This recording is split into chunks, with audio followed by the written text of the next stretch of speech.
नमस्कार, आप देख रहे हैं जागो दिल्ली जागो न्यूज। इस वक्त मेरे साथ मौजूद है मुकेश शर्मा जी, जो कि राष्ट्रीय अध्यक्ष है भारतीय सत्ता विजयी पार्टी के।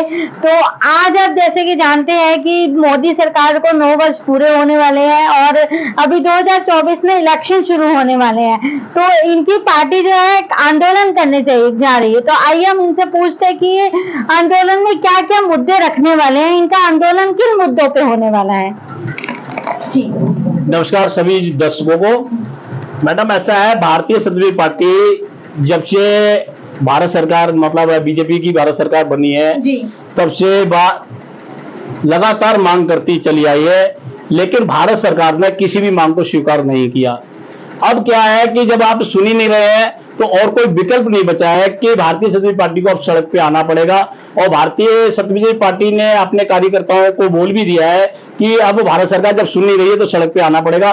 तो इसके लिए हमने मांग जो तत्काल में मांग की है, जिन मुद्दों पे हम पार्टी अपनी आंदोलन करना चाहती है और करेगी, वो मुद्दे मैं आपको बता देता हूँ।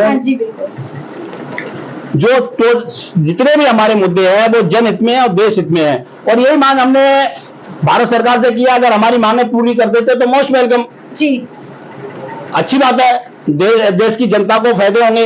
और अगर मांग पूरी नहीं करते तो भारतीय सत्ता पार्टी जनता के बीच में कहेगी आप हमें लेके आइए, हम ये सब कुछ पूरा करके देंगे। तो हमारा इससे सवाल है कि जो भारत में कि जितने भी सरकारी संस्थाएं हैं जिनको ठेकेदारी प्रथा में दे दिया गया है, पहली मांग हमारी कि जितनी भी सरकारी संस्थाएं हैं जो ठेकेदारी प्रथा में दे दी गई हैं उनको पुनः सरकार के अधीन लाया जाए। और जो वर्कर काम कर रहे हैं प्राइवेट संस्था में, प्राइवेट के अंतर्गत, उनको पुनः वहीं की वहीं, मतलब उन वर्करों को वहीं रेगुलर कर दिया जाए। पहली मांग तो हमारी है। इससे क्या होगा कि जो गरीब मजदूर है जो ठेकेदार के अंतर्गत सरकारी संस्थाओं में काम कर रहे हैं, तो भ्रष्टाचार वहां से वो खत्म होगा। क्योंकि ठेकेदार लेते तो कुछ और है लेकिन वर्करों को बहुत कम तनख्वाह देते हैं, साइन भी कुछ और कराते हैं और देते कुछ और। तो अगर ये संस्थाएं पुनः सरकार के अंतर्गत आ जाती है तो ये भ्रष्टाचार खत्म हो जाएगा और इससे टोटल जो वर्कर काम कर रहे हैं उनको लाभ होगा, क्योंकि सरकार के हिसाब से तनख्वाहें मिलेंगी उनको और रेगुलर हो जाएगा। उनको ये डर खत्म हो जाएगा कि जी आज मैं कर रहा हूं, कल पता नहीं मिले ना मिले। पहले ये है। दूसरी, हमने मांग की भारत सरकार से कि जो आपने LIC अडानी जी को दे दी है, प्राइवेट कर दिया है, जो अडानी जी को दे दिया उसको पुनः सरकार के अंतर्गत लाया जाए, क्योंकि इसके अंदर गरीब जनता का पैसा लगा हुआ है। आज फर्ज कर लो मोदी जी के ही कार्यकाल में कई ऐसे उद्योगपति हैं जो हिंदुस्तान छोड़ के चले गए, पैसा डूब गया, बैंकों का भी पैसा डूब गया। तो कहीं ऐसा ना हो कि अडानी जी भी देश छोड़ के चले जाए तो गरीब का पैसा खत्म हो जाए और गरीब कहीं का ना रहे। तो इसलिए दूसरी मांग की है कि भाई ये जो है LIC पुनः सरकार के अंतर्गत लाई जाए, जिससे गरीब का पैसा सुरक्षित हो जाए। तीसरी जो हमने मांग की है इनसे कि भारत में अनेकों सरकारें आई, अनेकों गई, लेकिन किसी भी सरकार ने सिलेंडर से, घरेलू जो सिलेंडर है उससे सब्सिडी खत्म नहीं की। लेकिन आपको क्यों सब्सिडी खत्म करने को पड़ी?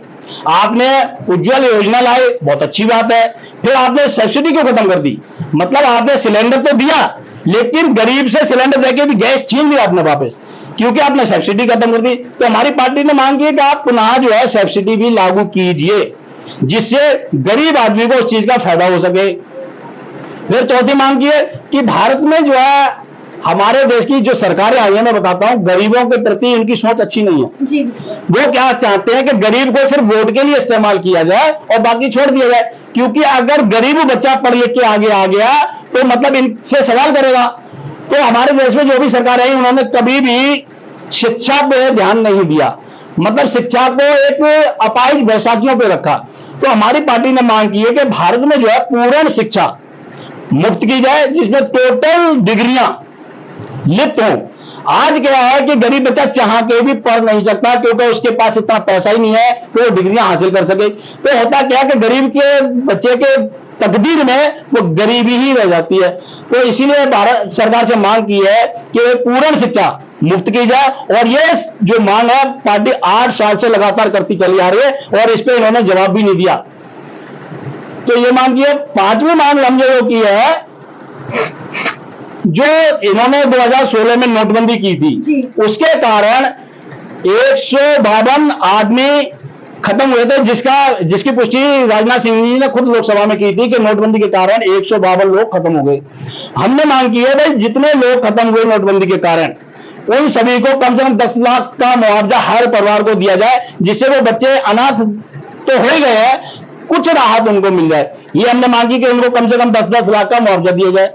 फिर हमने मांग की इनसे छठी, प्रधानमंत्री जी ने तत्काल रोजगार, आपने अनेकों योजनाएं लाई, आप रेवड़ियां बांटते हो, मतलब भारत की जनता को आप भिखारी बना के रखना चाहते हो।